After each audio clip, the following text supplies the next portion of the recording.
17 años de su vida entregados a una tierra que no era suya. 17 cosechas, viendo cómo otros se enriquecían con su sudor. Y cuando finalmente pidió lo que le correspondía, recibió la peor humillación de su existencia. Una plantación de café abandonada que llevaba décadas sin dar fruto. Todos en el pueblo dijeron que estaba loca cuando decidió quedarse con esa tierra maldita. Pero lo que descubrió bajo esos cafetos secos cambiaría no solo su destino, sino el de generaciones enteras que habían sido olvidadas por la historia. Cuéntanos en los comentarios desde qué país nos escuchas. Nos encanta saber que nuestra comunidad crece por toda Latinoamérica. Y si esta historia te está tocando el corazón, si sientes que mereces escuchar historias de mujeres que no se rinden, regálanos un like y suscríbete a nuestro canal. Estamos a punto de llegar a 500 suscriptores y cada persona que se une nos ayuda a seguir contando estas historias que necesitan ser escuchadas. Tu suscripción significa que más personas podrán encontrar inspiración cuando más lo necesiten. Ahora sí, vamos con la historia. El día que todo cambió, María Hernández tenía las manos destrozadas. No era algo nuevo. Llevaba tanto tiempo trabajando en las montañas cafeteras de Veracruz que ya no recordaba cómo se sentía tener la piel suave. Cada línea en sus palmas contaba una historia de esfuerzo. Cada cicatriz era un testimonio silencioso de años entregados a una promesa que nunca se cumplió. Había llegado a la hacienda San Cristóbal cuando todavía creía en las palabras de la gente rica. Doña Socorro Villamil, la dueña, le había dicho que el trabajo duro siempre recibía su recompensa, que la lealtad se pagaba con generosidad, que algún día, si demostraba ser de confianza, tendría algo propio. María creyó cada palabra. Eso fue antes de que su esposo Miguel muriera entre las máquinas del beneficio, antes de que sus hijos Sebastián y Valeria aprendieran a dormir con hambre, antes de que entendiera que para gente como Doña Socorro, las promesas eran solo palabras bonitas para mantener a los trabajadores obedientes. Los primeros años fueron diferentes. Miguel trabajaba procesando el café mientras ella se encargaba de la recolección. Vivían en una casita pequeña pero digna al borde de la plantación. Los domingos cocinaban juntos y sus hijos jugaban bajo los cafetos. Doña Socorro incluso les regalaba dulces en Navidad y hablaba de un futuro donde podrían tener su propio pedazo de tierra. Todo eso terminó cuando Miguel cayó muerto a los 32 años. El cambio en Doña Socorro fue gradual pero implacable. Primero dejó de preguntar por los niños. Luego empezó a exigir más horas sin pagar más dinero.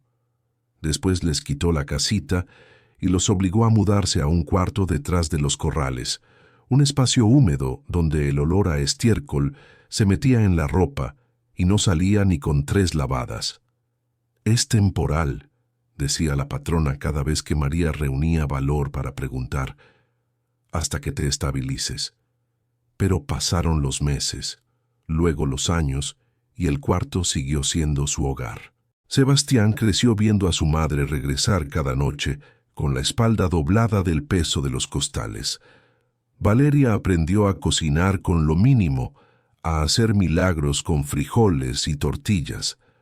Ambos entendieron desde pequeños que su madre se estaba consumiendo lentamente, entregando su vida a cambio de sobrevivir un día más. María nunca se quejó en voz alta. Tragaba la rabia, el cansancio, la desesperación, porque en su mente todo ese sacrificio tendría sentido cuando finalmente recibiera lo prometido, cuando Doña Socorro cumpliera su palabra. 17 años después, con las manos deformadas por la artritis y la espalda tan dañada que apenas podía agacharse, María decidió que era momento de cobrar esa deuda. Eligió un jueves de octubre. El cielo amenazaba lluvia y el viento traía ese olor a tierra mojada que anuncia tormenta. Encontró a Doña Socorro en el corredor de su casa, una construcción colonial enorme, con columnas blancas y pisos de mármol. La patrona tomaba limonada mientras revisaba unos papeles. María subió los escalones con el corazón golpeándole el pecho. Sebastián y Valeria la acompañaban, ambos con 26 y 24 años respectivamente, ambos tan delgados que parecían enfermos. «Señora Socorro», comenzó María, y su voz salió más débil de lo que hubiera querido. «Necesito hablar con usted». La patrona levantó la vista, apenas un segundo antes de volver a sus papeles. «Dime». «Han pasado 17 años desde que llegué aquí. Usted me prometió que mi trabajo sería recompensado, que algún día tendría algo propio». María apretó las manos para controlar el temblor. «Mis hijos ya son adultos y seguimos sin nada. Le pido por favor que me ayude con un pedazo de tierra o algún ahorro, lo que sea justo por todo este tiempo».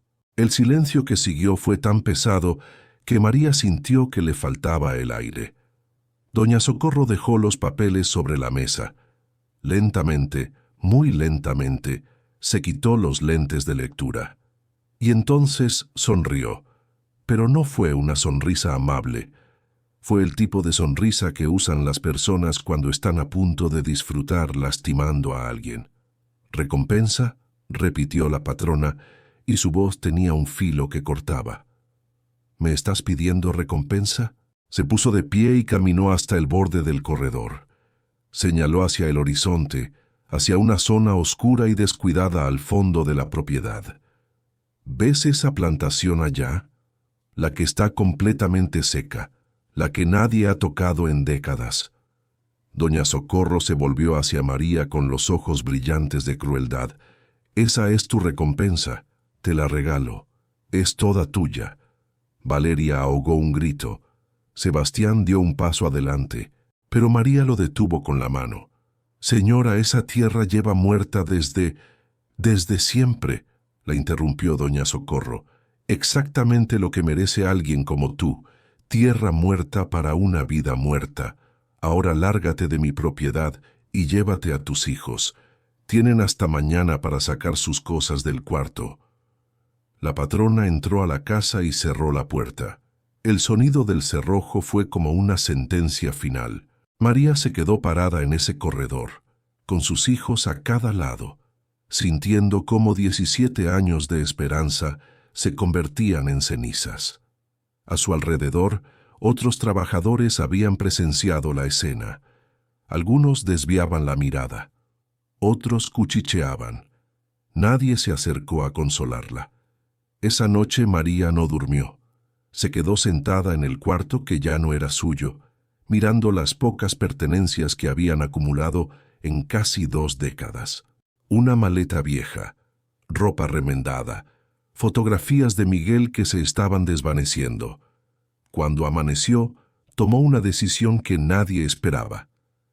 «Vamos a esa plantación», le dijo a sus hijos. «Vamos a ver qué es lo que realmente nos dejó». La caminata hasta la plantación abandonada tomó casi 1 hora.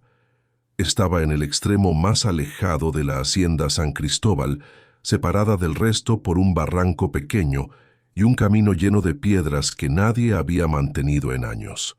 Cuando finalmente llegaron, María entendió por qué todos en el pueblo llamaban a ese lugar la tierra maldita. Los cafetos eran esqueletos negros. Las ramas se extendían hacia el cielo como dedos retorcidos de súplica. El suelo era una costra dura y agrietada, donde no crecía ni maleza. El silencio era absoluto, ni siquiera los pájaros se acercaban a ese lugar. Valeria se cubrió la boca con la mano. «Mamá, esto es peor de lo que pensaba». Sebastián pateó una piedra con frustración. «Nos dio un cementerio. Esto no vale nada». Pero María caminó entre los árboles muertos con pasos lentos. Tocó la corteza de uno de los cafetos y sintió cómo se desmoronaba bajo sus dedos. La madera estaba tan seca que parecía que ardería con solo mirarla. Se arrodilló en el centro de la plantación. El sol de la mañana caía sobre su cabeza como un peso físico. Cerró los ojos y por primera vez en 17 años permitió que la rabia saliera. No gritó, no lloró. Simplemente apretó los puños contra la tierra dura y dejó que todo el dolor acumulado se concentrara en ese gesto. Y entonces sintió algo extraño, un temblor, casi imperceptible, como si la tierra hubiera respondido a su toque. Abrió los ojos, presionó las manos con más fuerza contra el suelo. El temblor se repitió, más claro esta vez, y luego escuchó un sonido que no debería existir en un lugar tan muerto, un crujido hueco, como si hubiera un espacio vacío bajo sus rodillas. «Sebastián», llamó sin levantar la voz, «trae algo para cavar». Su hijo la miró confundido. «¿Qué?» «Algo para cavar. Ahora». Sebastián encontró una rama gruesa y se la entregó. María comenzó a raspar el suelo.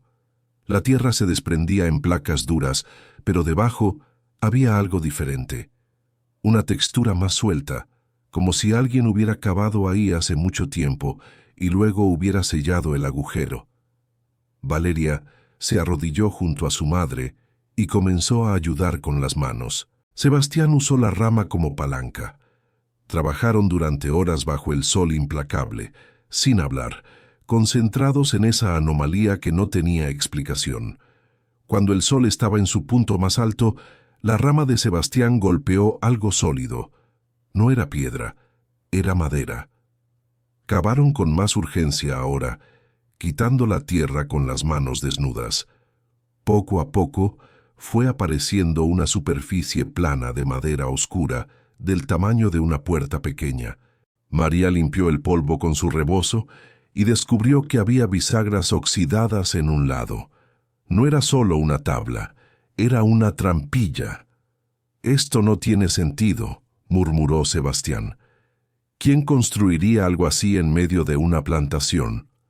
María no respondió. Metió los dedos en el borde de la trampilla y tiró con todas sus fuerzas. La madera resistió, hinchada por décadas de humedad y abandono. Sebastián se unió a ella. Tiraron juntos hasta que los músculos les ardieron. La trampilla se abrió con un chirrido agudo que resonó por toda la plantación. Un olor subió desde la oscuridad. No era olor a tierra podrida como esperaban. Era algo dulce, casi floral, como si alguien hubiera derramado perfume en un lugar cerrado hace mucho tiempo. Valeria se asomó al agujero. «No veo nada. Está completamente oscuro». Sebastián arrancó ramas secas de los cafetos y las ató con su camisa para hacer una antorcha improvisada. La encendió con un encendedor que llevaba en el bolsillo. La luz temblorosa reveló algo que ninguno de los tres esperaba ver. Escalones. Escalones de piedra que descendían hacia la oscuridad, tallados con precisión, desgastados por el uso de muchos años. «Alguien usaba esto», dijo María en voz baja. «Alguien bajaba aquí regularmente». Miró a sus hijos. Vio miedo en sus ojos, pero también curiosidad. La misma curiosidad que ella sentía ardiendo en el pecho. «Voy a bajar», anunció. «Mamá, no», protestó Valeria. «No sabemos qué hay ahí abajo. Podría ser peligroso». «Todo en mi vida ha sido peligroso», respondió María, «y siempre he sobrevivido». Tomó la antorcha de manos de Sebastián y comenzó a descender. Los escalones eran estrechos y resbaladizos. Las paredes de piedra estaban cubiertas de musgo húmedo que brillaba a la luz del fuego. María contó 20 escalones antes de que sus pies tocaran suelo firme. Se encontró en un pasillo angosto. El techo era bajo, obligándola a caminar ligeramente agachada. El olor dulce era más fuerte aquí, casi embriagador. Y había algo más. Un sonido. Un zumbido suave y constante que venía de algún lugar más adelante. «¿Mamá?» La voz de Sebastián llegó desde arriba. «¿Estás bien?» «Estoy bien», respondió, aunque su corazón latía tan fuerte que sentía el pulso en las sienes. «Hay un pasillo. Voy a seguirlo». Caminó despacio con la antorcha extendida frente a ella. El pasillo se curvaba ligeramente hacia la izquierda. Las paredes mostraban marcas de herramientas, como si alguien hubiera tallado este espacio a mano, piedra por piedra.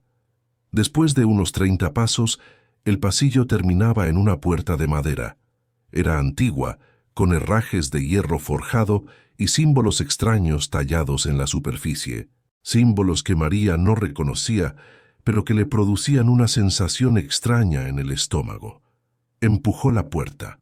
Estaba hinchada por la humedad y resistió, pero finalmente cedió con un gemido largo. Lo que vio del otro lado le quitó el aliento. La cámara era circular, del tamaño de una sala grande. El techo abovedado había sido tallado directamente en la roca viva, con una precisión que hablaba de años de trabajo. Pero lo que dejó a María paralizada no fue la arquitectura. Eran las abejas, miles de ellas, tal vez decenas de miles.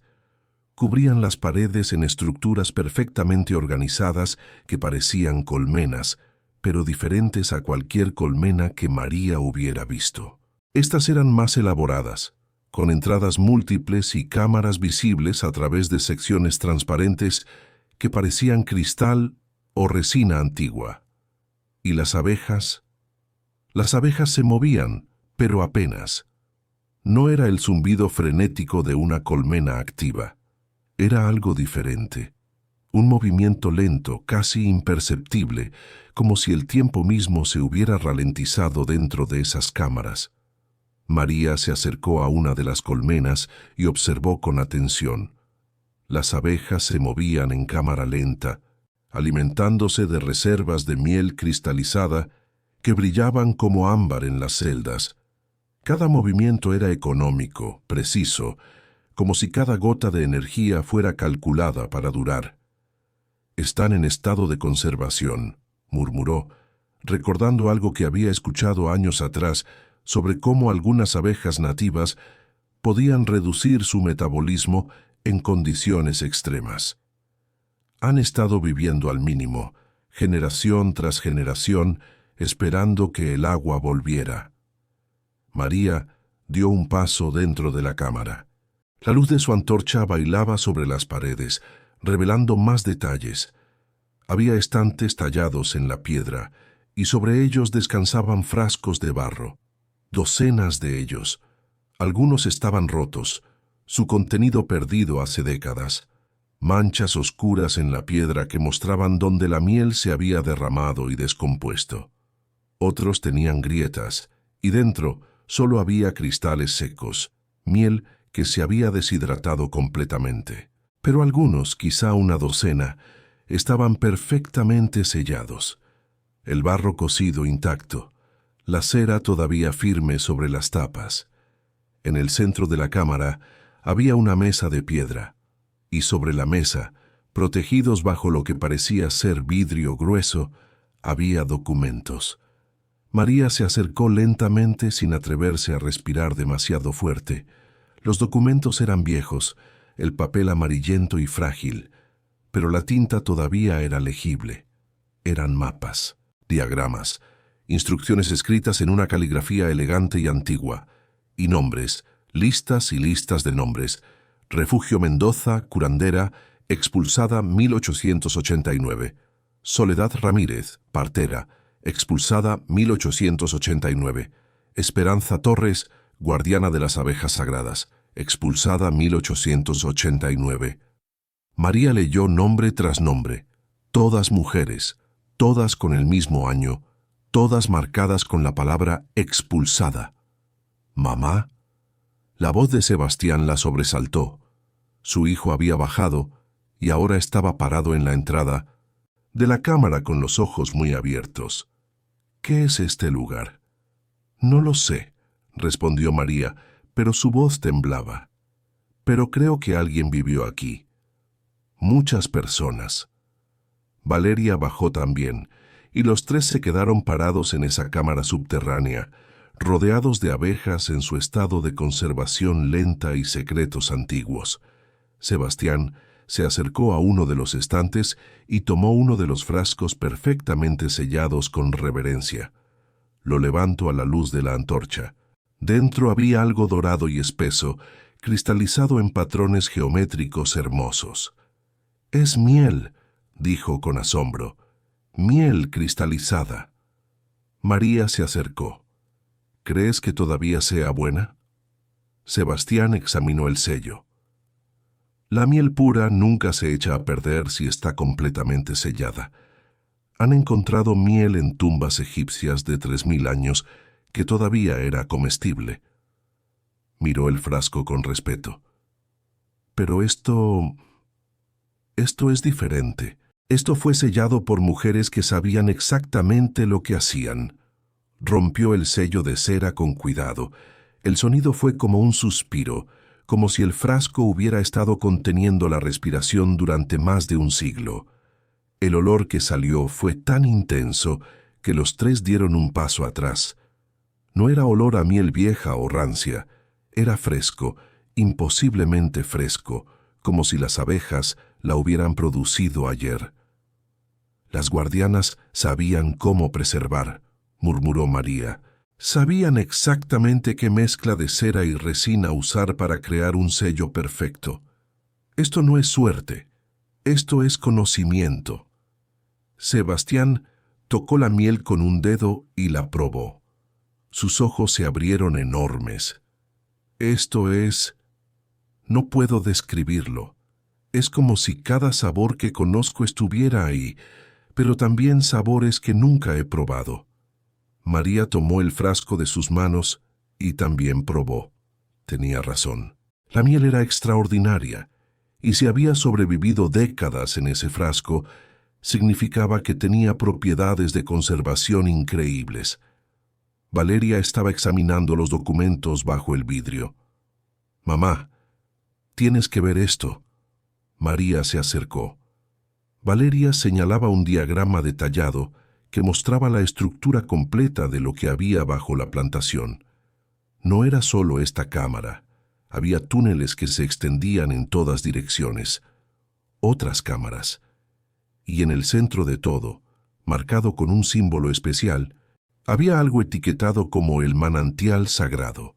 «Hay más», dijo Valeria, «mucho más». Sebastián había encontrado otro documento. Este era diferente. Parecía una carta, escrita con urgencia, con la tinta corrida en algunos lugares, como si quien escribía hubiera estado llorando.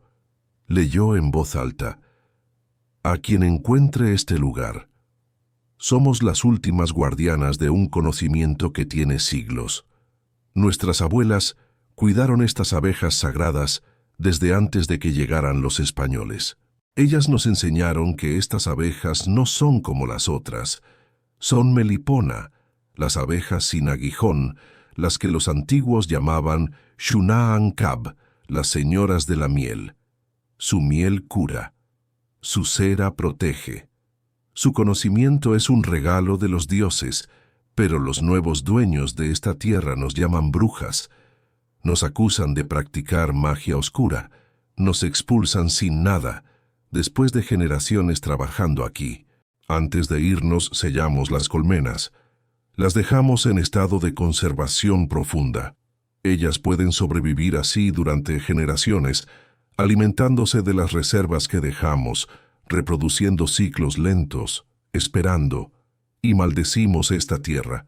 No dará fruto hasta que alguien digno las despierte, alguien que conozca el sufrimiento, alguien que entienda lo que es trabajar sin recompensa, alguien que merezca el regalo que dejamos atrás. Si estás leyendo esto, tal vez eres esa persona. Las abejas esperan, el manantial espera, la tierra espera. Despiértalas y todo volverá a vivir. Refugio Mendoza, última guardiana, 1889. El silencio que siguió fue absoluto. María miró las colmenas en las paredes, las abejas moviéndose en cámara lenta, los frascos de miel que habían sobrevivido más de un siglo. 136 años, murmuró. Han estado esperando 136 años. Sebastián tocó una de las colmenas con cuidado. ¿Crees que todavía puedan despertar completamente? Solo hay una forma de saberlo, respondió María. Buscó entre los documentos hasta encontrar lo que necesitaba, instrucciones detalladas sobre cómo despertar las colmenas. Estaban escritas en español antiguo mezclado con palabras en una lengua indígena que no reconocía, pero los diagramas eran claros. Primero necesitaban encontrar el manantial. Siguiendo el mapa, salieron de la cámara de las abejas y tomaron un túnel diferente. Este descendía más profundo, con escalones irregulares tallados en la roca. El aire se volvía más fresco a medida que bajaban, y el sonido de agua goteando comenzó a hacerse audible. El túnel se abría en una caverna natural, y en el centro, brotando de una grieta en la roca, había un manantial. El agua era cristalina, tan clara que podían ver hasta el fondo del pequeño estanque que formaba, y alrededor del estanque, tallados en la piedra, había canales, docenas de ellos, diseñados para llevar el agua en diferentes direcciones, pero todos los canales estaban bloqueados, sellados con piedras y barro endurecido. Esto es lo que mantenía viva la plantación original, dijo Sebastián, arrodillándose junto a uno de los canales. Un sistema de irrigación subterráneo. Por eso las abejas podían sobrevivir aquí abajo, por eso había flores para que produjeran miel. María tocó el agua. Estaba fría y pura. Probó una gota y sintió cómo le refrescaba la garganta de una manera que el agua normal no hacía. Las instrucciones dicen que debemos abrir los canales, dijo Valeria, leyendo el documento que había traído. Que el agua debe fluir de nuevo antes de despertar las abejas. Los tres se miraron. Era una decisión enorme. Si abrían esos canales, no había vuelta atrás. 17 años, dijo María finalmente. 17 años trabajé esperando una recompensa. Estas mujeres esperaron 136 años. Creo que ya es hora de que alguien cumpla una promesa. Comenzaron a quitar las piedras que bloqueaban el primer canal. El trabajo de desbloquear los canales tomó 3 días completos. Las piedras estaban cementadas con una mezcla de barro y algo más que se había endurecido como concreto con el paso de las décadas. Sebastián tuvo que bajar herramientas de la casa de la prima donde se estaban quedando, inventando excusas sobre reparaciones que necesitaban hacer. Nadie en el pueblo sabía lo que realmente estaban haciendo bajo la plantación muerta. María trabajaba con una determinación que sus hijos no le habían visto nunca. No importaba que las manos le sangraran de nuevo. No importaba que la espalda le doliera tanto que apenas podía enderezarse. Había algo en ese lugar, en esa historia de mujeres olvidadas, que resonaba en lo más profundo de su ser. Ella también había sido olvidada. Ella también había trabajado sin reconocimiento. Ella también había sido expulsada después de entregar su vida. Cuando finalmente quitaron la última piedra del último canal, el agua comenzó a fluir. No fue un torrente violento. Fue un goteo constante que se convirtió en un hilo, luego en un arroyo pequeño. El agua corrió por los canales tallados en la piedra, dividiéndose en múltiples direcciones, desapareciendo hacia arriba a través de grietas y túneles que debían llevar directamente a las raíces de los cafetos muertos. El sonido del agua llenó la caverna como música. María se sentó junto al manantial, exhausta pero satisfecha. Sebastián y Valeria se dejaron caer a su lado. Los tres se quedaron ahí, escuchando el agua fluir, sin hablar, simplemente existiendo en ese momento de logro silencioso. ¿Y ahora qué?, preguntó finalmente Valeria. María sacó las instrucciones que había estado estudiando durante los últimos 3 días. Ahora esperamos 24 horas. El agua necesita saturar la tierra, llenar los depósitos subterráneos, y mañana despertamos las abejas. Esa noche, durmieron en la superficie por primera vez desde que habían descubierto la trampilla. María no quería alejarse de la plantación. Armaron un campamento improvisado, usando lonas que Sebastián había conseguido, y se turnaron para mantener una pequeña fogata encendida. Mientras sus hijos dormían, María se quedó despierta mirando las estrellas. Pensó en Miguel, en cómo le hubiera encantado ver esto, en cómo habría hecho bromas sobre convertirse en apicultor a los 50 años. Pensó en doña Socorro, durmiendo en su casa enorme, sin saber que la tierra que había regalado como insulto estaba a punto de revelar su verdadero valor. Y pensó en Refugio Mendoza y todas las mujeres cuyos nombres había leído en esos documentos. Mujeres que habían sido expulsadas, olvidadas, borradas de la historia, pero que habían dejado un legado esperando el momento correcto para florecer. Cuando amaneció, María despertó a sus hijos. «Es hora». Bajaron de nuevo a la cámara de las abejas. El ambiente había cambiado. El aire era más húmedo, más fresco, y las abejas se habían movido más. Ya no estaban en ese estado de conservación extrema. Algunas vibraban con más energía. Otras habían cambiado de posición dentro de las colmenas. El zumbido bajo había aumentado ligeramente de volumen. María siguió las instrucciones al pie de la letra. Primero, encendió incienso hecho de copal y hierbas específicas que había encontrado almacenadas en frascos sellados. El humo dulce llenó la cámara. Luego, usando un instrumento especial que había encontrado junto a las instrucciones, una especie de diapasón de metal, golpeó cada colmena en un punto específico. El sonido que producía era agudo, pero no desagradable, una nota pura que resonaba en los huesos. Y las abejas despertaron. No fue dramático, no hubo explosión de actividad, fue gradual. Una abeja se movió con velocidad normal, luego otra, luego 10, luego cientos. El zumbido bajo, que había sido apenas perceptible, se convirtió en una sinfonía. Las abejas comenzaron a salir de las colmenas, explorando la cámara, reconociendo su espacio, moviéndose con la energía que habían conservado durante generaciones. Valeria dio un paso atrás, asustada.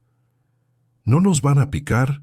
«Son melipona», respondió María, recordando lo que había leído. «No tienen aguijón, no pueden picar». Y era verdad. Las abejas volaban alrededor de ellos con curiosidad pero sin agresión. Eran más pequeñas que las abejas comunes, de un color negro brillante con bandas amarillas sutiles. Una de ellas se posó en la mano de María. La sintió caminar sobre su piel, explorando.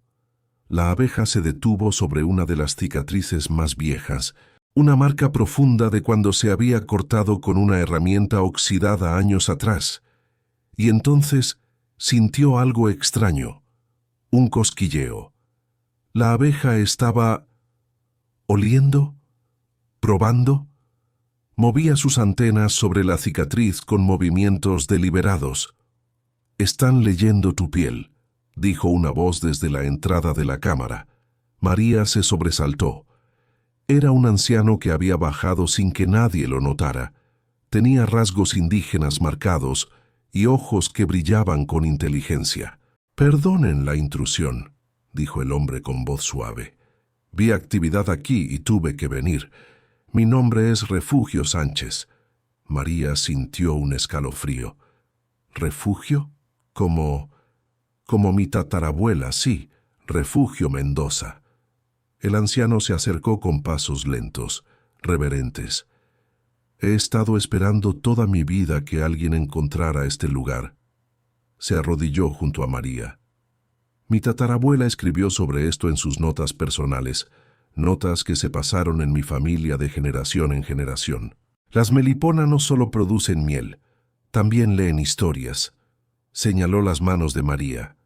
«Cada cicatriz, cada callo, cada marca en tu piel contiene rastros químicos, feromonas del estrés, del trabajo, del dolor. Las abejas pueden leerlas como nosotros leemos palabras». Otra abeja se posó sobre María, luego otra.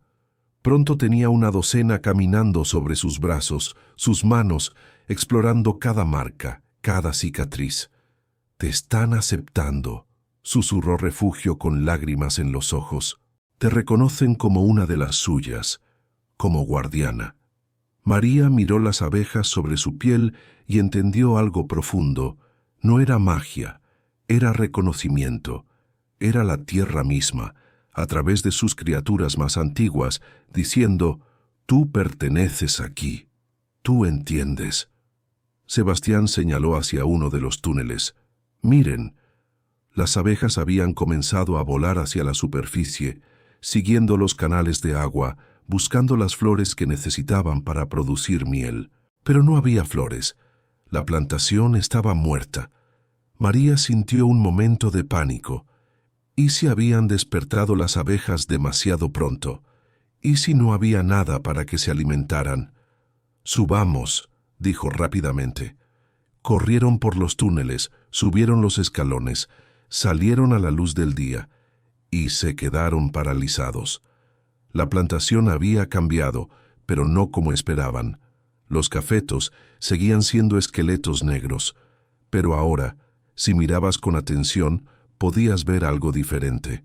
La corteza ya no se desmoronaba al tacto. Tenía cierta flexibilidad, como si la savia hubiera comenzado a fluir de nuevo. «Miren el suelo», dijo Sebastián arrodillándose. Entre las grietas de la tierra seca comenzaban a asomar pequeñas flores silvestres, diminutas, pero definitivamente vivas. Y más importante, las grietas mismas se veían diferentes, húmedas en los bordes, la tierra oscura de agua que comenzaba a saturarla desde abajo. María tocó uno de los cafetos y sintió algo que no había sentido antes. Calor, calor sutil, casi imperceptible, pero ahí. El árbol estaba vivo. «Las raíces», dijo con voz temblorosa. «Las raíces nunca murieron del todo. Estaban en lo profundo, alimentándose de humedad residual, esperando, como las abejas». Sebastián examinó la base de uno de los troncos y descubrió algo extraordinario. Brotes verdes emergiendo no de las ramas muertas, sino directamente del tronco, justo sobre la línea del suelo. Rebrotes de emergencia, el último recurso de un árbol que se niega a morir. «Esto va a tomar tiempo», dijo Valeria, «siempre la práctica. Semanas, tal vez meses, para que la plantación se recupere completamente». «Pero se va a recuperar», respondió María, y por primera vez en semanas sonrió. «Eso es lo que importa. No está muerta, nunca estuvo muerta, solo estaba esperando». Las abejas comenzaron a emerger de la trampilla, cientos de ellas, miles. Se dispersaron por la plantación, explorando cada rincón, cada planta, cada flor nueva. Y entonces hicieron algo que ninguno esperaba. Comenzaron a construir, no dentro de las colmenas subterráneas. Esas eran para almacenamiento, para protección. Las abejas melipona construían sus nidos principales en los árboles y empezaron a hacerlo en los cafetos, eligiendo las ramas más fuertes, las cavidades naturales en los troncos viejos. En cuestión de horas, la plantación que había estado en silencio mortal durante décadas se llenó del zumbido constante de miles de abejas trabajando. María se sentó en el suelo y lloró. Pero esta vez no fueron lágrimas de dolor. Fueron lágrimas de asombro, de gratitud, de entender que algo imposible estaba sucediendo frente a sus ojos. «Mamá», dijo Valeria suavemente, «la gente va a ver esto. Las abejas, las flores. No podemos mantenerlo en secreto». Tenía razón. Ya podían ver a algunos trabajadores de la hacienda San Cristóbal en la distancia, señalando hacia la plantación, claramente confundidos por la actividad repentina. «No vamos a mantenerlo en secreto», respondió María, secándose las lágrimas. «Pero tampoco vamos a explicar nada todavía. Dejemos que se pregunten. Dejemos que doña Socorro se pregunte qué está pasando con la tierra muerta que me regaló. Refugio Sánchez se sentó junto a ella. Necesitas protección legal, documentos que prueben que esta tierra es tuya, porque cuando la gente sepa lo que hay aquí, todos van a querer quitártela. María asintió. Lo sé, pero primero necesito que me cuentes todo lo que sabes sobre tu tatarabuela, sobre las guardianas, sobre lo que realmente pasó aquí hace 136 años. El anciano sonrió. Eso va a tomar tiempo. Es una historia larga. Tenemos tiempo, respondió María mirando las abejas trabajar, sintiendo el zumbido en sus huesos. Por primera vez en mi vida, siento que tenemos todo el tiempo del mundo. Durante los siguientes días el cambio se aceleró. Los brotes se convirtieron en hojas, las flores se multiplicaron, y las abejas trabajaban incansablemente, polinizando, construyendo, produciendo. 3 semanas después de abrir los canales, la transformación era innegable. Los rebrotes se habían multiplicado. Hojas nuevas, de un verde brillante que contrastaba con la madera negra vieja, cubrían cada vez más superficie. Las flores silvestres se habían convertido en alfombras de color que atraían insectos de toda la región. María, Sebastián y Valeria se turnaban para vigilar la plantación día y noche. Dormían poco, comían menos, pero ninguno se quejaba. Estaban presenciando un milagro, y lo sabían. Refugio Sánchez se había convertido en su guía y protector. El anciano venía cada día, trayendo comida, herramientas y sobre todo conocimiento. Les contaba historias que su tatarabuela había pasado de generación en generación. Les enseñaba a leer los signos de las abejas, a entender sus patrones, a respetar sus ritmos. Una mañana, María bajó de nuevo a la cámara subterránea. Quería revisar las colmenas originales, asegurarse de que todo estuviera funcionando correctamente. Lo que encontró la dejó sin palabras. Las abejas ya habían comenzado a producir miel nueva. Los panales que habían estado vacíos durante más de un siglo ahora brillaban con miel dorada fresca. María tomó un pequeño frasco vacío que había traído y recolectó una muestra. Subió a la superficie y la probó bajo la luz del sol. El sabor era indescriptible. No era solo dulce. Era complejo, con capas de sabor que cambiaban en la lengua. Podía identificar flores que conocía, pero también sabores que nunca había experimentado. Y había algo más, una sensación de vitalidad, como si la miel misma estuviera viva. «Esto vale una fortuna», dijo Sebastián después de probarla. «No he probado nada igual en mi vida». Valeria estaba pensando prácticamente. «Necesitamos proteger esto. Necesitamos documentos legales que demuestren que esta tierra es tuya, mamá. Porque cuando la gente sepa lo que hay aquí, todos van a querer quitártela». María asintió. Tenía razón. Pero había un problema. No tenía ningún documento que probara que doña Socorro le había dado la plantación. Todo había sido verbal, una humillación pública sin respaldo legal. «Mañana voy a ir con un abogado», decidió. «Voy a hacer esto oficial, aunque tenga que gastar hasta el último peso que tenemos».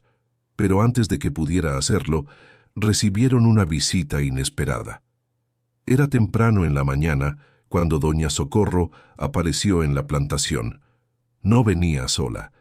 La acompañaban sus 2 hijos, Patricio y Camila, y un hombre que María no reconocía, pero que vestía traje caro y llevaba un maletín de cuero.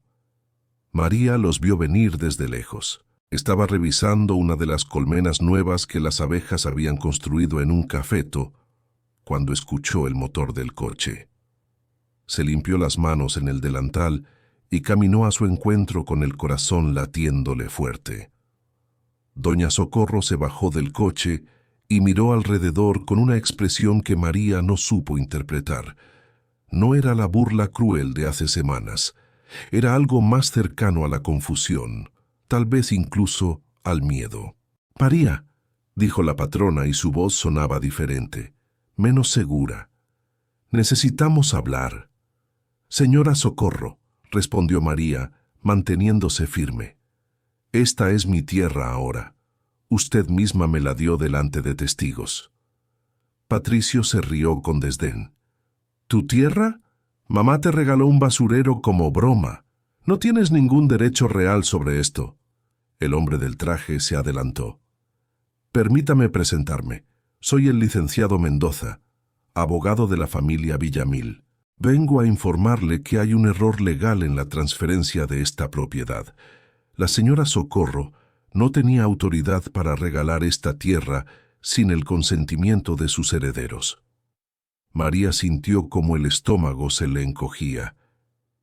«Ella dijo que era mía». «Verbalmente sí», continuó el abogado con tono profesional y frío. «Pero sin documentación legal, esa transferencia no tiene validez. Esta tierra sigue siendo propiedad de la Hacienda San Cristóbal». Sebastián y Valeria se acercaron, colocándose junto a su madre. «Esto es un robo», dijo Sebastián con voz temblorosa de rabia. «Ustedes le dieron esta tierra porque pensaban que no valía nada. Ahora que ven que está reviviendo, quieren quitársela». Camila señaló las colmenas visibles en los árboles. «¿De dónde salieron esas abejas? ¿Qué hiciste aquí?» María no respondió. Simplemente los miró, uno por uno, viendo la codicia en sus ojos. Doña Socorro se acercó un paso. Por primera vez desde que María la conocía, la patrona parecía incómoda. «María, sé razonable. Esta tierra tiene valor histórico. Hay cosas aquí que necesitan ser investigadas apropiadamente. No puedes simplemente quedártela». «¿Valor histórico?», repitió María, y sintió cómo la rabia que había estado conteniendo durante 17 años comenzaba a salir.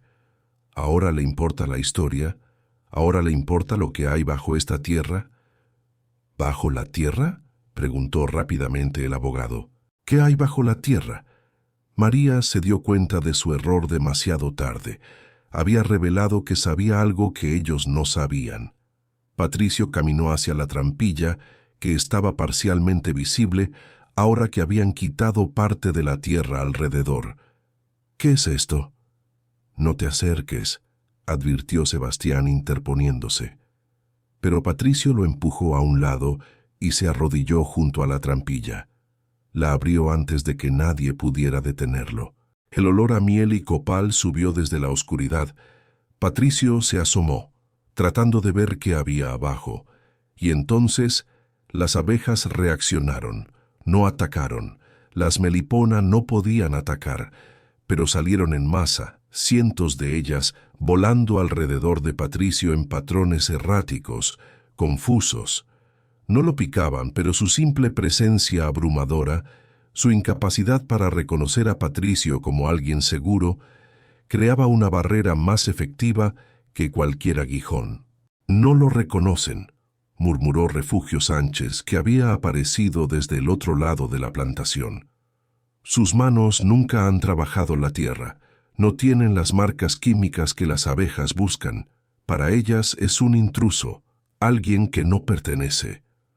Patricio gritó y cayó hacia atrás, agitando los brazos, completamente aterrorizado, aunque las abejas no le hicieran ningún daño físico. Camila corrió hacia el coche. Doña Socorro se quedó paralizada. El abogado retrocedió varios pasos. Las abejas no persiguieron a Patricio. Simplemente formaron una barrera entre él y la trampilla, dejando claro que no permitirían que nadie más se acercara. María levantó una mano y las abejas respondieron. Se calmaron, el remolino se disolvió y regresaron a sus colmenas de manera ordenada. El silencio que siguió fue absoluto. Doña Socorro la miraba con ojos muy abiertos. «¿Cómo hiciste eso?». María no respondió. En cambio, caminó hacia la patrona hasta quedar frente a frente. «Usted me dio esta tierra, delante de testigos, delante de sus propios trabajadores, y ahora quiere quitármela porque descubrió que vale algo. Pero hay cosas que usted no sabe, cosas que su familia ha estado ocultando durante más de un siglo. ¿De qué estás hablando?, preguntó doña Socorro, pero su voz temblaba. Hablo de las mujeres que fueron expulsadas de aquí en 1889. Las curanderas, las parteras, las guardianas de conocimiento ancestral, que su bisabuelo echó sin nada porque las llamó brujas. María sacó uno de los documentos que había traído de la cámara subterránea. Hablo de esto. Le mostró la lista de nombres. Doña Socorro la leyó y el color desapareció de su rostro. Esto no puede ser real. Es muy real, y hay más, mucho más. Toda una historia que su familia enterró junto con estas mujeres. María guardó el documento. Ellas maldijeron esta tierra. Dijeron que no daría fruto hasta que alguien digno la despertara. Y yo lo hice. Yo abrí el manantial. Yo desperté las abejas. Yo traje vida de vuelta a lo que ustedes mataron. El abogado se aclaró la garganta. Esto no cambia nada legalmente, sin documentos. Tengo testigos, lo interrumpió María. Docenas de trabajadores que escucharon cuando su clienta me dio esta tierra.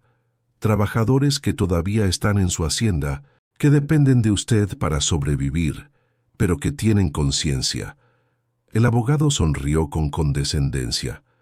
Testigos que pueden ser persuadidos a recordar las cosas de manera diferente. Tal vez, concedió María, pero también tengo algo más. Hizo una señal a Valeria, quien sacó su teléfono. En la pantalla había una grabación de audio. No era video, solo sonido, pero era algo. Mi hija tiene el hábito de grabar notas de voz para ella misma. Ese día estaba tan nerviosa que dejó la grabación encendida en su bolsillo. María no sabía si esto era suficiente legalmente, pero sonaba convincente. Tenemos su voz, señora Socorro. Tenemos el momento exacto en que dijo, esa plantación es toda tuya. Tenemos las risas de sus hijos, tenemos todo. Valeria presionó play. Efectivamente, se escuchaba una grabación confusa, con mucho ruido de fondo, pero se podían distinguir voces. No era perfecta. Probablemente no sería admisible en un juicio, pero era algo. Y si eso no es suficiente, continuó María, esta historia ya está en boca de todo el pueblo. Todos saben lo que pasó. Si intentan quitarme esta tierra ahora, después de que he comenzado a hacerla producir, después de que todos han visto el cambio, ¿cómo cree que se va a ver eso? Miró directamente a doña Socorro. Usted puede tener abogados caros, puede tener poder, pero yo tengo algo que usted no puede comprar. Tengo la verdad. Y en este pueblo donde todos nos conocemos, donde todos saben quién soy y cuánto he trabajado, la verdad vale más que cualquier documento legal. Era un farol parcial. La grabación existía, pero era de mala calidad. Los testigos existían, pero tenían miedo. Pero María lo dijo todo con tanta convicción, con tanta dignidad, que incluso el abogado vaciló. Doña Socorro levantó una mano. Espera. Se volvió hacia María con una expresión extraña. Necesito ver lo que hay ahí abajo. Necesito saber qué encontraste. ¿Por qué?, preguntó María con desconfianza. La patrona cerró los ojos. Cuando los abrió, había lágrimas en ellos. Porque mi tatarabuela me contó historias sobre mujeres que vivían en esta tierra antes de que mi familia la comprara. Historias sobre abejas sagradas y conocimiento perdido. Yo pensé que eran solo cuentos. Pero si es verdad, si realmente encontraste lo que creo que encontraste, se interrumpió incapaz de continuar. María estudió su rostro. Vio algo que no esperaba ver, remordimiento genuino. Venga, dijo finalmente, le voy a mostrar, pero solo usted, nadie más. Patricio protestó. Mamá, no puedes confiar en ella. Cállate, dijo doña Socorro, con una dureza que sorprendió a todos. «Esto no es asunto tuyo». María la guió hacia la trampilla. Las abejas las observaban pero no interferían. Bajaron juntas por los escalones de piedra, con una linterna iluminando el camino. Cuando llegaron a la cámara de las abejas, doña Socorro se detuvo en la entrada y se llevó una mano a la boca. «Dios mío», susurró, «es real, todo es real». Caminó entre las colmenas con pasos reverentes, tocando las paredes, leyendo los símbolos tallados. Cuando llegó a la mesa con los documentos, se quedó ahí parada durante largo tiempo, leyendo en silencio. Finalmente habló y su voz estaba rota. «Mi bisabuelo era un monstruo. Yo siempre lo supe, pero nunca supe hasta qué punto. Estas mujeres, lo que les hizo...» Se volvió hacia María con lágrimas rodando por sus mejillas. «Mi tatarabuela intentó compensarlo. Antes de morir, me hizo prometer que si alguna vez encontraba evidencia de lo que había pasado aquí, haría justicia. Pero nunca encontré nada. Pensé que las historias eran exageradas, que tal vez no había sido tan malo. Fue peor», dijo María suavemente. «Mucho peor». Doña Socorro asintió. «Lo sé. Ahora lo sé». Respiró profundo. «María, no voy a quitarte esta tierra. Voy a hacer algo mejor». 3 días después, María estaba sentada en la oficina del notario más importante de la región. A su lado estaban Sebastián y Valeria. Frente a ella, doña Socorro y su abogado. Pero esta vez, el ambiente era completamente diferente. El abogado colocó un documento grueso sobre el escritorio. «Estos son los papeles de transferencia legal de la plantación», explicó. «Incluyen no solo la superficie, sino todo lo que hay debajo. Las cámaras subterráneas, el manantial, las colmenas. Todo pasa a ser propiedad legal de María Hernández». María miró los documentos sin atreverse a tocarlos. «¿Por qué está haciendo esto?».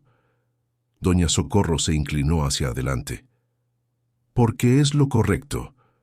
Porque mi tatarabuela me hizo prometer que haría justicia si alguna vez tenía la oportunidad. Y porque tú despertaste algo que mi familia mató.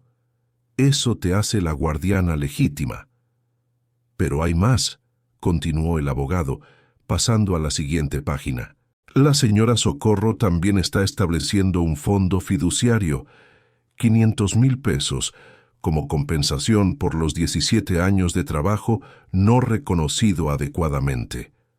Valeria ahogó un grito. Sebastián se quedó paralizado.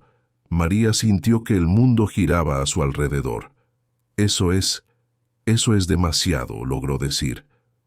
«No es suficiente», respondió doña Socorro con firmeza.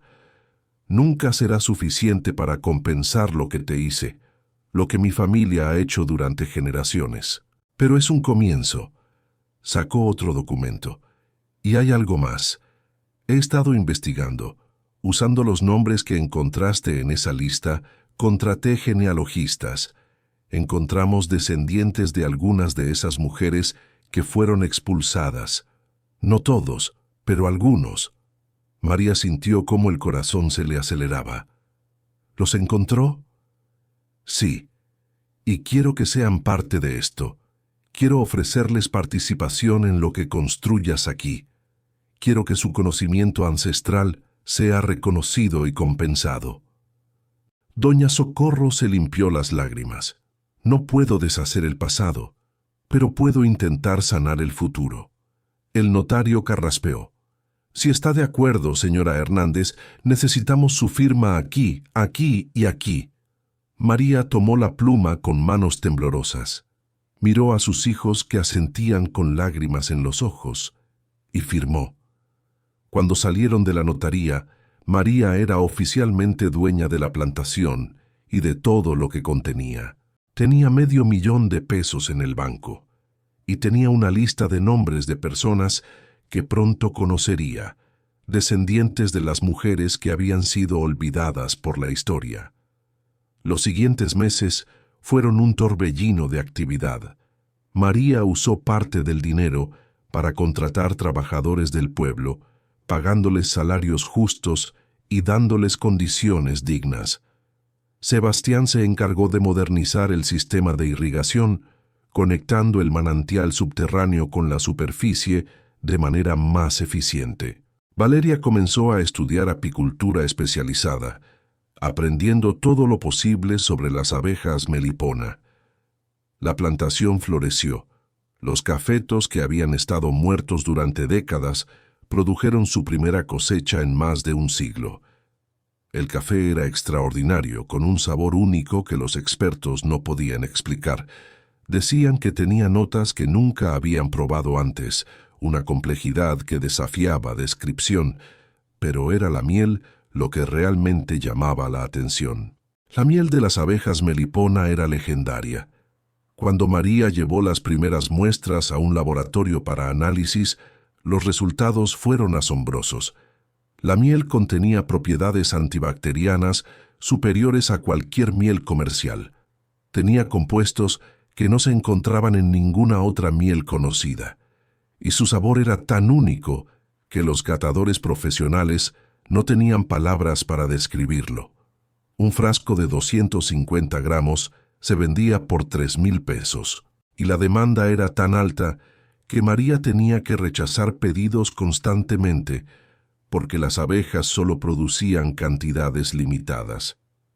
En 6 meses, la plantación que todos habían llamado muerta se había convertido en el negocio más próspero de la región. Pero María no olvidó su promesa. Usando la lista de nombres y la ayuda de los genealogistas que doña Socorro había contratado, encontró a 7 descendientes de las mujeres originales. Uno de ellos era Refugio Sánchez, tataranieto de Refugio Mendoza, la mujer que había escrito la carta que María había encontrado en la cámara subterránea. Cuando los descendientes llegaron a la plantación, María los llevó directamente a la cámara de las abejas. Les mostró los documentos, les contó la historia completa, les explicó todo lo que había descubierto. Refugio lloró. Lloró como un niño, abrazando los documentos que llevaban el nombre de su tatarabuela. Siempre supimos que veníamos de algún lugar importante, dijo con voz quebrada. Mi abuela me contaba historias sobre mujeres sabias que conocían los secretos de las abejas sagradas, pero nunca supimos dónde, nunca supimos qué les había pasado. Y ahora usted nos devuelve nuestra historia. María le ofreció algo más que historia. Le ofreció participación en el negocio, a él y a los otros 6 descendientes que habían encontrado, no como empleados, sino como socios, como herederos legítimos del conocimiento que sus ancestros habían protegido. Algunos aceptaron de inmediato. Otros necesitaron tiempo para procesar lo que significaba, pero todos estuvieron de acuerdo en algo. Querían que la historia completa fuera conocida. María contrató a un historiador para documentar todo. Las cámaras subterráneas fueron cuidadosamente preservadas. Los documentos originales fueron digitalizados y guardados en múltiples lugares seguros. Y la historia de las mujeres que habían sido expulsadas en 1889 comenzó a ser contada públicamente. Los medios de comunicación se interesaron. Primero los locales, luego los nacionales, finalmente los internacionales. La historia de la viuda que recibió tierra muerta y descubrió un tesoro histórico capturó la imaginación de millones. Pero no todos estaban felices con el éxito de María. Patricio y Camila, los hijos de doña Socorro, estaban furiosos. Habían intentado impugnar la transferencia de la tierra, pero sin éxito. Habían intentado difamar a María en el pueblo, pero nadie les creyó. Y ahora, viendo cómo la plantación prosperaba, su resentimiento crecía cada día. Una noche, Sebastián despertó a María con urgencia. «Mamá, hay alguien en la plantación. Vi luces moviéndose cerca de las colmenas. Se vistieron rápidamente y salieron. Efectivamente, había figuras moviéndose entre los cafetos. Llevaban linternas y algo más, recipientes grandes. «Van a robar las colmenas», susurró Valeria. María sintió una rabia fría. Había trabajado demasiado, sacrificado demasiado, para permitir que alguien le robara ahora. Pero antes de que pudiera hacer nada, las abejas reaccionaron. Miles de ellas salieron de las colmenas, no de manera agresiva, pero sí en números abrumadores. Rodearon a los intrusos en nubes densas, sin picarlos pero sin dejarlos moverse. Los hombres gritaron, dejaron caer sus recipientes y trataron de correr, pero las abejas los seguían, manteniéndolos atrapados en remolinos vivientes. «No los reconocen», murmuró Refugio, que había aparecido junto a María. «Sus manos no tienen las marcas del trabajo honesto. Para las abejas son intrusos». María encendió las luces de la plantación. Los intrusos quedaron expuestos, y efectivamente, entre ellos estaban Patricio y Camila. «Llama a la policía», le dijo María a Sebastián. Cuando llegaron los oficiales, encontraron a Patricio y Camila todavía rodeados de abejas, aterrorizados, pero sin un solo piquete. Los arrestaron por intento de robo y daño a propiedad privada. Doña Socorro llegó una hora después, despertada por la llamada de la policía. Cuando vio a sus hijos esposados, algo se rompió en su interior. «Lo siento», le dijo a María. «Lo siento mucho. Pensé que podía cambiarlos, pero...»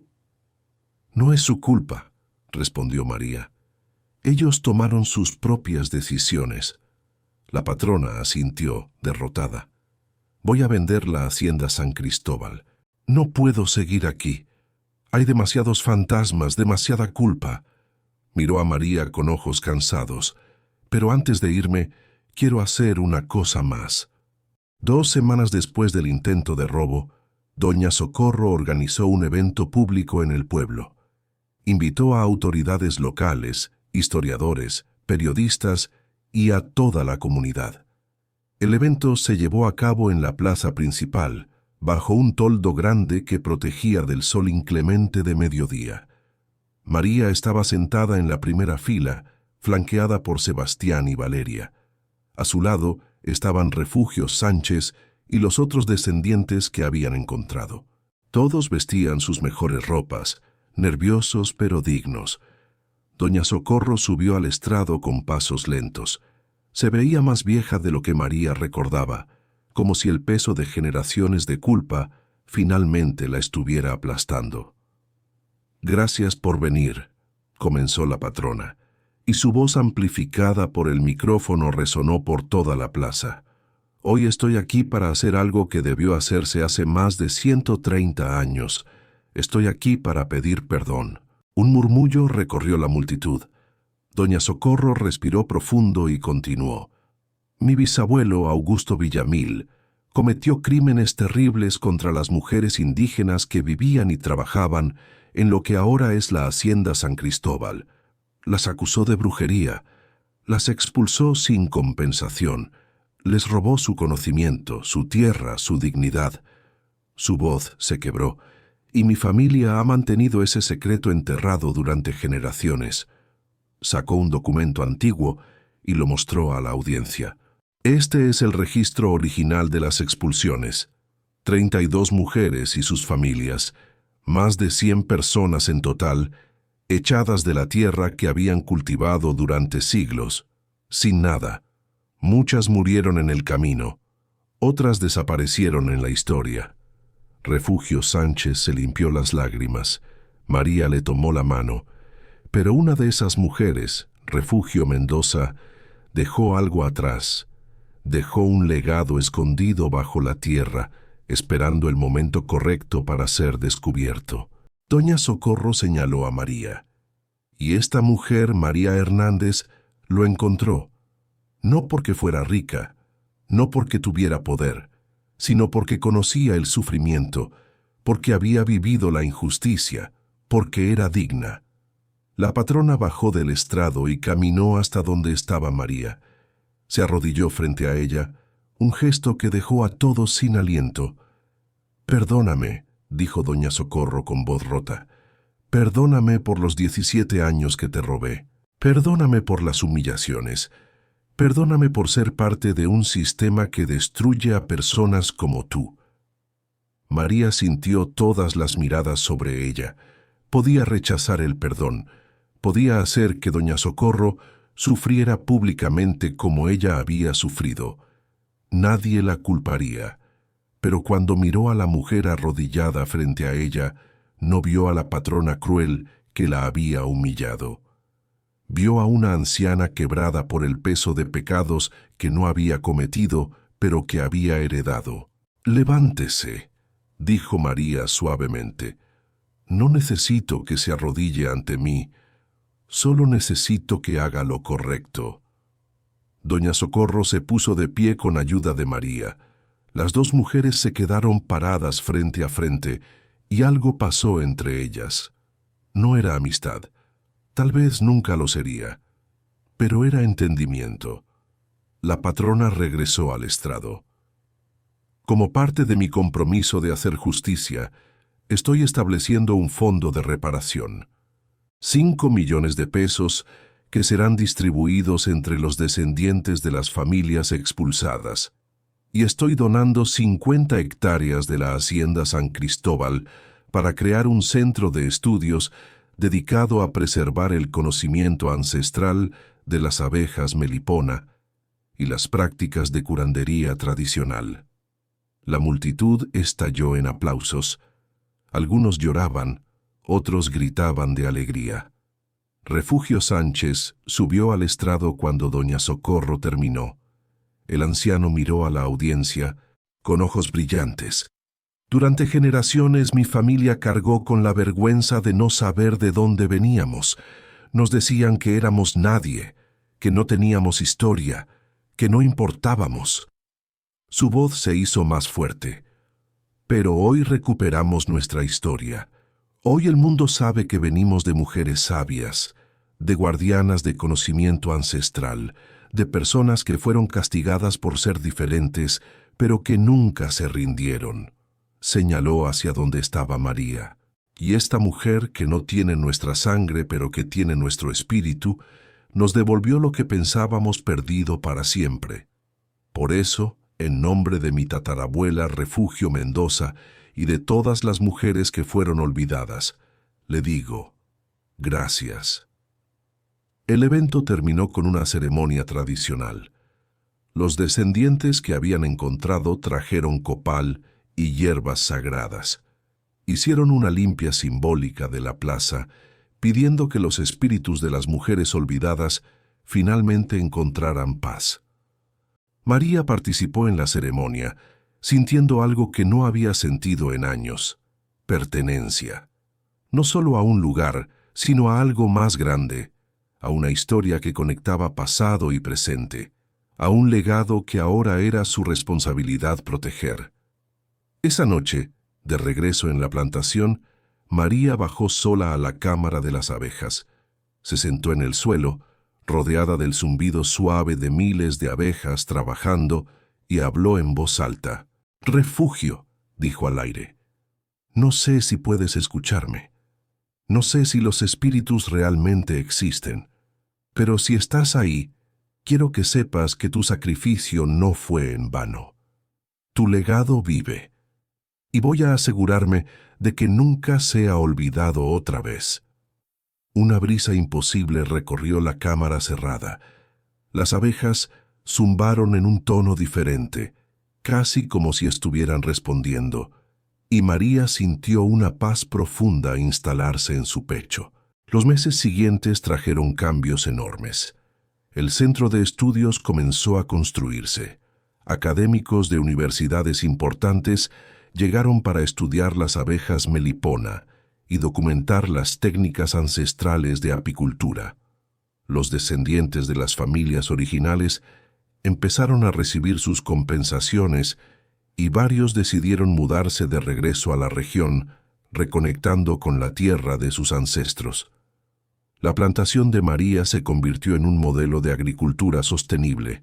El café que producían ganó premios internacionales. La miel se vendía en tiendas especializadas de todo el mundo. Y lo más importante, generaba empleos dignos para docenas de familias del pueblo. Sebastián se había convertido en un experto en sistemas de irrigación sostenible. Universidades lo invitaban a dar conferencias sobre cómo habían revivido una plantación muerta usando técnicas que combinaban conocimiento ancestral con tecnología moderna. Valeria dirigía la operación de las abejas, entrenando a nuevos apicultores en el manejo respetuoso de las melipona.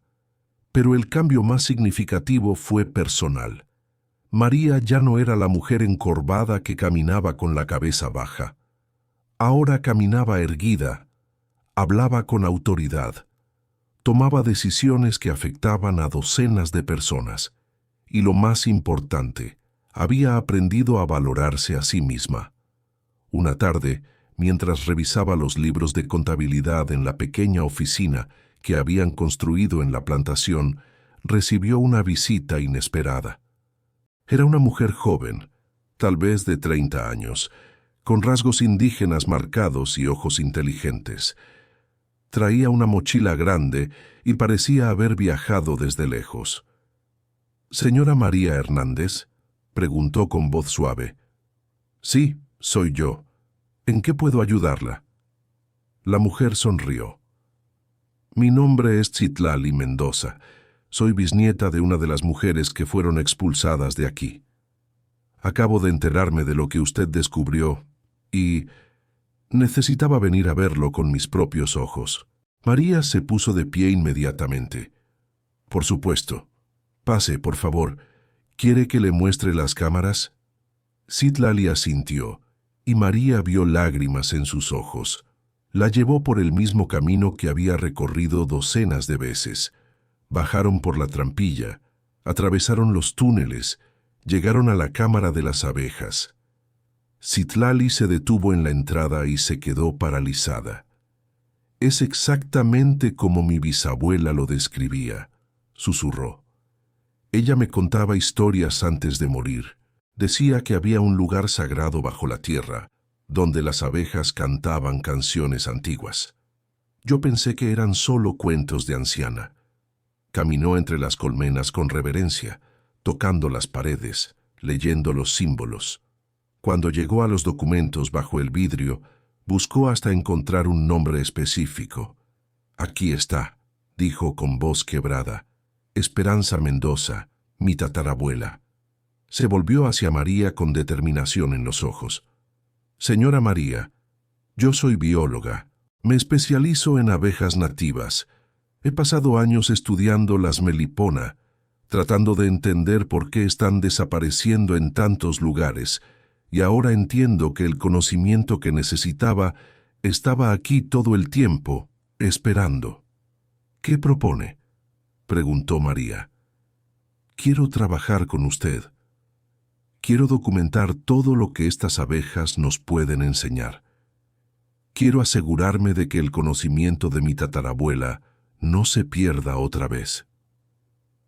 Citlali respiró profundo. «Y quiero traer a otras personas como yo, científicos indígenas que han sido ignorados por la academia tradicional. Gente que entiende que la ciencia y el conocimiento ancestral no son enemigos, sino aliados». María extendió la mano. «Bienvenida a casa, Citlali». El apretón de manos selló algo más que un acuerdo de trabajo. Selló una promesa de que el legado de las mujeres olvidadas continuaría vivo, creciendo, expandiéndose hacia el futuro. Un año después del descubrimiento de las cámaras subterráneas, la plantación de María había cambiado completamente el paisaje económico y social de la región. Pero el cambio más profundo no era visible a simple vista. El centro de estudios que doña Socorro había financiado se había convertido en un punto de encuentro para conocimiento que había estado fragmentado durante generaciones.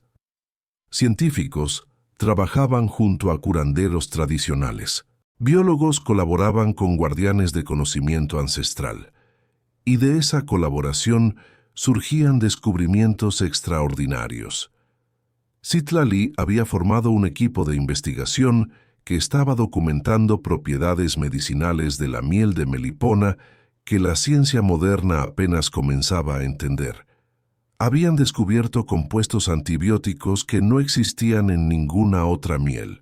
Habían identificado enzimas que aceleraban la cicatrización de heridas. Habían aislado sustancias que mostraban potencial para tratar infecciones resistentes a antibióticos convencionales. Las publicaciones científicas comenzaron a aparecer en revistas internacionales. El nombre de María Hernández aparecía como coautora, algo que la hacía reír cada vez que lo veía. Yo que apenas terminé la primaria, decía, y ahora estoy en revistas científicas. Pero no todo era éxito y celebración. La fama de la plantación había atraído atención no deseada. Empresas farmacéuticas ofrecían millones por los derechos exclusivos de la miel. Inversionistas querían comprar participación en el negocio. Políticos querían usar la historia de María para sus campañas, y María rechazaba todo. «Esto no está en venta», decía una y otra vez. «No es mío para venderlo. Es un legado que estoy protegiendo, no una propiedad que poseo». Esa postura le ganó admiradores, pero también enemigos. Algunos la llamaban tonta por rechazar tanto dinero. Otros la acusaban de ser egoísta, de no querer compartir los beneficios de su descubrimiento con el mundo. Una noche, después de un día particularmente difícil en el que había tenido que rechazar una oferta de 20 millones de pesos, María se sentó con sus hijos en el porche de la casa que habían construido en la plantación. «¿Creen que estoy equivocada?», les preguntó. «¿Creen que debería aceptar el dinero?». Sebastián negó con la cabeza. «Mamá, si aceptas ese dinero pierdes el control. Y si pierdes el control, todo esto se convierte en lo que siempre ha sido, gente rica explotando conocimiento que no les pertenece». Valeria agregó, «Además, no necesitamos 20 millones, tenemos suficiente, tenemos más que suficiente. Tenemos algo que el dinero no puede comprar, dignidad». María sonrió. Sus hijos habían aprendido bien, pero la presión continuó aumentando. Algunos medios comenzaron a publicar artículos cuestionando si María tenía derecho a controlar un descubrimiento de tal importancia científica. Académicos debatían si el conocimiento ancestral podía ser propiedad de alguien. Fue Refugio Sánchez quien ofreció la solución. El anciano llegó una tarde con una propuesta.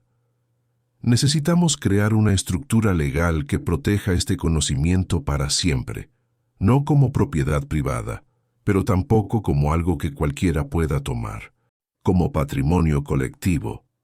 Con ayuda de abogados especializados en derechos indígenas, crearon algo único, un fideicomiso comunitario.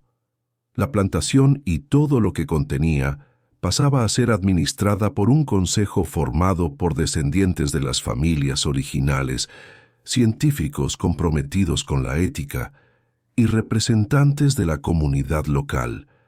María seguiría siendo la directora operativa, pero las decisiones importantes se tomarían colectivamente.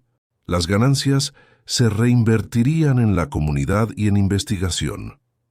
Y lo más importante, el conocimiento sería compartido libremente con cualquiera que lo quisiera usar de manera ética, pero nadie podría patentarlo o monopolizarlo. La estructura legal tomó meses en establecerse.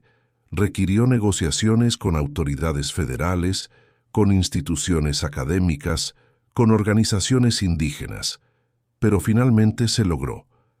El día que firmaron los documentos finales, María sintió como si un orbe se levantara de sus hombros. Ya no era solo su responsabilidad. Ya no estaba sola protegiendo algo demasiado grande para una persona. Esa noche organizaron una celebración en la plantación. Vinieron todos, los trabajadores, los descendientes, los científicos, la gente del pueblo. Incluso doña Socorro apareció, más frágil que nunca, pero con una sonrisa genuina en el rostro. Encendieron una fogata grande en el centro de la plantación. Alguien trajo una guitarra, otro trajo tambores, y comenzaron a cantar canciones viejas, canciones que algunas de las personas mayores recordaban de su infancia, canciones que hablaban de la tierra, del trabajo, de la resistencia. María se sentó junto al fuego, rodeada de gente que un año atrás ni siquiera conocía, y sintió algo que no había sentido en toda su vida: pertenencia completa, no solo a un lugar, sino a una comunidad, a una historia, a un propósito más grande que ella misma. Citlali se sentó a su lado. «¿Sabe qué es lo más extraordinario de todo esto?», dijo la joven científica. «No son las abejas, no es la miel, no es ni siquiera el conocimiento ancestral». «¿Entonces qué es?», preguntó María. «Es usted.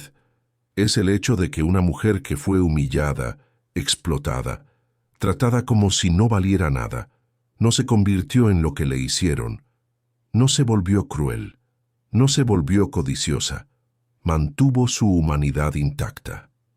Citlali sonrió. «Eso es lo más raro y valioso de todo». María no supo qué responder. Simplemente tomó la mano de Citlali y las dos se quedaron mirando el fuego, escuchando las canciones, sintiendo el zumbido suave de miles de abejas trabajando en la oscuridad. Al día siguiente, María recibió una llamada de un periodista internacional. Querían hacer un documental sobre su historia, querían llevarla a festivales de cine, a conferencias internacionales, a programas de televisión. María escuchó la propuesta completa y luego dijo: «Acepto con una condición. La historia no es sobre mí. Es sobre las mujeres que fueron olvidadas. Es sobre Refugio Mendoza y Esperanza Torres y todas las demás. Ellas son las heroínas. Yo solo soy la persona que encontró lo que ellas dejaron». El periodista aceptó. 6 meses después, el documental se estrenó en un festival importante. Ganó premios. Fue visto por millones de personas. Y la historia de las guardianas de las abejas sagradas dejó de ser un secreto enterrado para convertirse en inspiración global. Pero para María, el verdadero éxito no estaba en los premios o la fama. Estaba en las cartas que comenzó a recibir. Cartas de mujeres de todo el mundo que le contaban sus propias historias de explotación, de resistencia, de negarse a rendirse. Una carta en particular la hizo llorar. Era de una mujer en Guatemala que trabajaba en una finca de café, tratada casi como esclava. La mujer escribió: «Su historia me dio esperanza. Me hizo creer que tal vez yo también merezco algo mejor, que tal vez mi trabajo también tiene valor. Gracias por mostrarme que es posible». María guardó esa carta en un lugar especial, y cada vez que se sentía cansada, cada vez que la responsabilidad parecía demasiado pesada, la releía y recordaba por qué todo esto importaba. 5 años después del día en que doña Socorro le había dado una plantación muerta como insulto, María Hernández estaba parada en el mismo lugar donde había caído de rodillas llorando aquella primera noche. Pero todo era diferente ahora. Los cafetos crecían fuertes y saludables, cargados de frutos rojos brillantes. Las abejas zumbaban en miles de colmenas distribuidas por toda la plantación. El aire olía a flores, a café maduro, a miel. Y por todas partes había gente trabajando, riendo, viviendo. La plantación empleaba ahora a más de 100 personas, todas con salarios dignos, todas con beneficios, todas tratadas con respeto. Algunas eran del pueblo, otras habían venido de lejos, descendientes de las familias originales que habían regresado a la tierra de sus ancestros. El centro de estudios se había expandido. Ahora incluía laboratorios, aulas, una biblioteca especializada en conocimiento ancestral y ciencia de abejas nativas.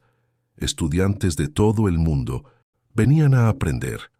Y lo más importante, estudiantes indígenas recibían becas completas, asegurando que el conocimiento regresara a las comunidades de donde había venido originalmente. Sebastián dirigía ahora un programa de reforestación que había plantado más de 50.000 árboles nativos en la región. Valeria había escrito un libro sobre apicultura de Melipona que se había convertido en texto de referencia en universidades. Y María se había convertido en algo que nunca imaginó, una líder. Daba conferencias, asesoraba a otras comunidades que querían recuperar conocimiento ancestral. Servía en consejos de organizaciones dedicadas a derechos de trabajadores agrícolas. Su voz, que había sido silenciada durante 17 años, ahora era escuchada en lugares de poder, pero no había olvidado de dónde venía. Cada mañana, antes de que saliera el sol, María bajaba a la cámara de las abejas. Se sentaba en silencio, escuchando el zumbido, sintiendo la presencia de todas las mujeres que habían venido antes que ella. Y les hablaba. Les contaba sobre los éxitos, sobre los desafíos, sobre las decisiones difíciles que tenía que tomar. Y aunque nunca recibía respuestas en palabras, sentía algo, una presencia, una guía, una conexión con algo más grande que ella misma. Una mañana en particular, mientras estaba sentada en la cámara, escuchó pasos bajando por los escalones. Era una visita que no esperaba. Doña Socorro. La anciana había envejecido dramáticamente en los últimos años. Caminaba con bastón, su espalda encorvada, su rostro marcado por arrugas profundas. Pero sus ojos todavía tenían esa chispa de inteligencia que María recordaba. «Vine a despedirme», dijo doña Socorro, sentándose con dificultad en una piedra. «Los doctores dicen que me quedan pocos meses. El cáncer». María sintió una punzada de tristeza. A pesar de todo lo que había pasado, había llegado a respetar a la anciana. No por lo que había sido, sino por lo que había elegido convertirse. «Lo siento», dijo sinceramente. Doña Socorro agitó la mano. «No lo sientas. He vivido más de lo que merecía. Y gracias a ti, viví lo suficiente para ver algo de justicia». Miró alrededor de la cámara. «¿Sabes qué es lo más irónico? Mi familia pasó generaciones tratando de hacer que esta tierra produjera riqueza. Trajimos expertos, compramos maquinaria cara, explotamos a cientos de trabajadores y nunca funcionó realmente. La tierra siempre se resistió. Porque no la trataban con respeto», dijo María suavemente. «Exacto. Y tú llegaste sin nada, sin dinero, sin educación formal, sin poder. Pero tenías lo único que importaba. Entendías que la tierra no es algo que se posee. Es algo con lo que se colabora». Doña Socorro sonrió. «Mi tatarabuela lo sabía. Por eso me hizo prometer que si alguien despertaba las abejas, yo haría lo correcto». Sacó un sobre de su bolso. «Hay algo más que nunca te conté. Mi tatarabuela dejó una carta para ser entregada a quien despertara las abejas. He estado esperando el momento correcto para dártela». María tomó el sobre con manos temblorosas. Estaba sellado con cera roja, igual que los frascos de miel en las cámaras. Lo abrió con cuidado.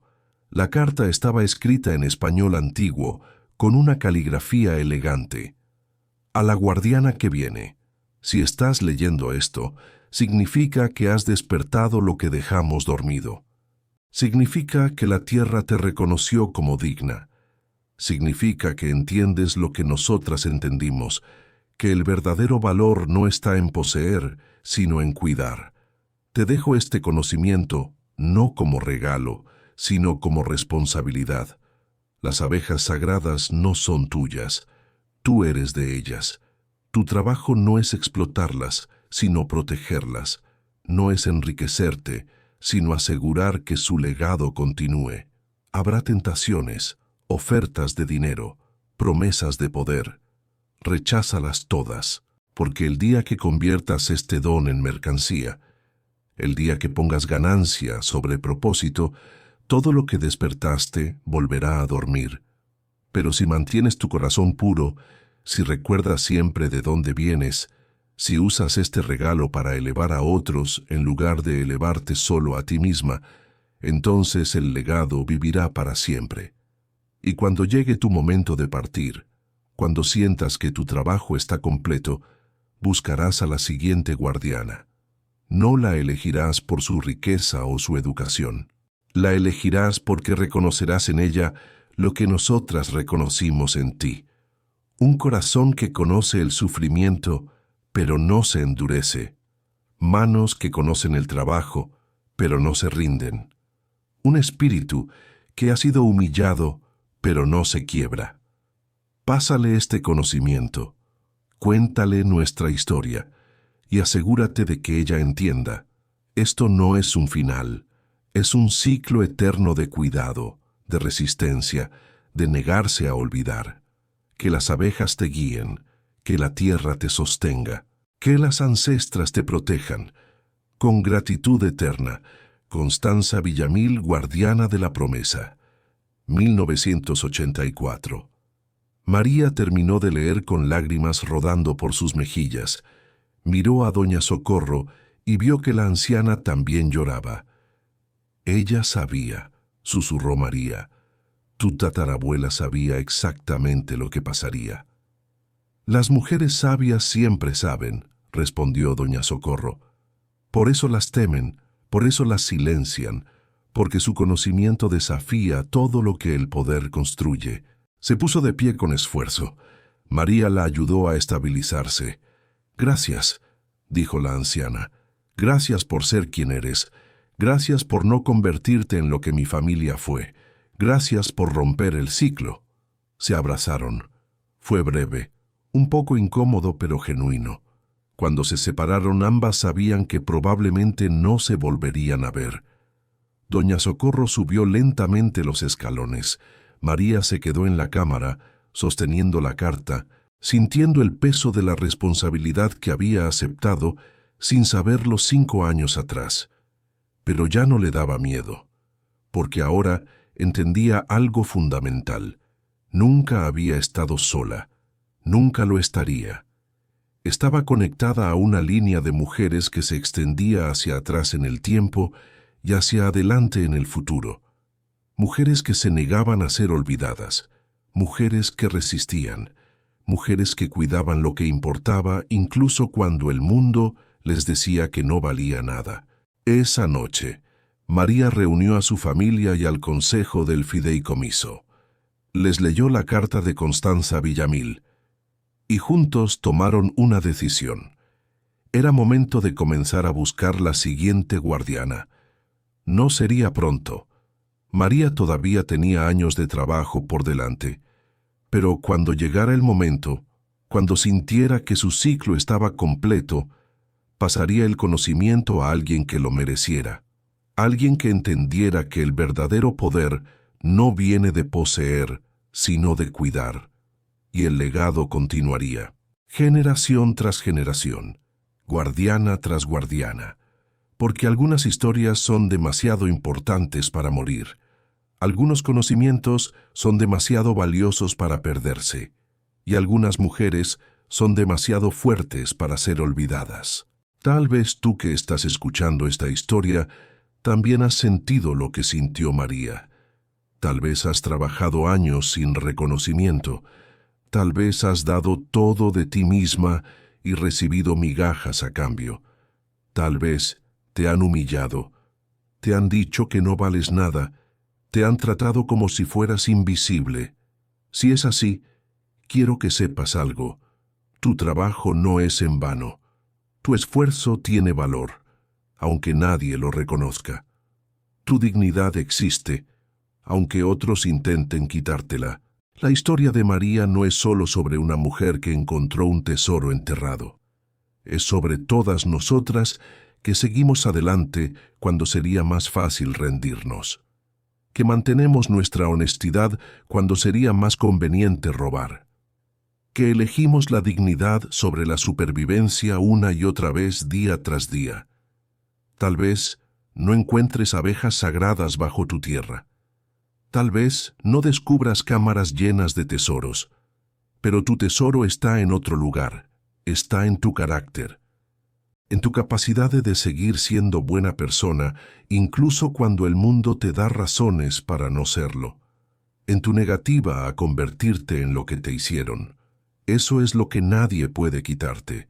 Eso es lo que vale más que todo el oro del mundo. Y quién sabe, tal vez tu momento todavía no ha llegado. Tal vez, como María, estás en medio de tu prueba más difícil. Pero si sigues adelante, si mantienes tu corazón puro, si te niegas a rendirte, la tierra siempre recuerda, y la tierra siempre recompensa a quien la cuida con amor. Que esta historia te acompañe en tus días difíciles, que te recuerde que no estás sola, que te inspire a seguir adelante, porque tú también eres guardiana de algo precioso, tu propia dignidad, y nadie, absolutamente nadie, tiene derecho a quitártela. Gracias por escuchar. Nos vemos en la próxima historia.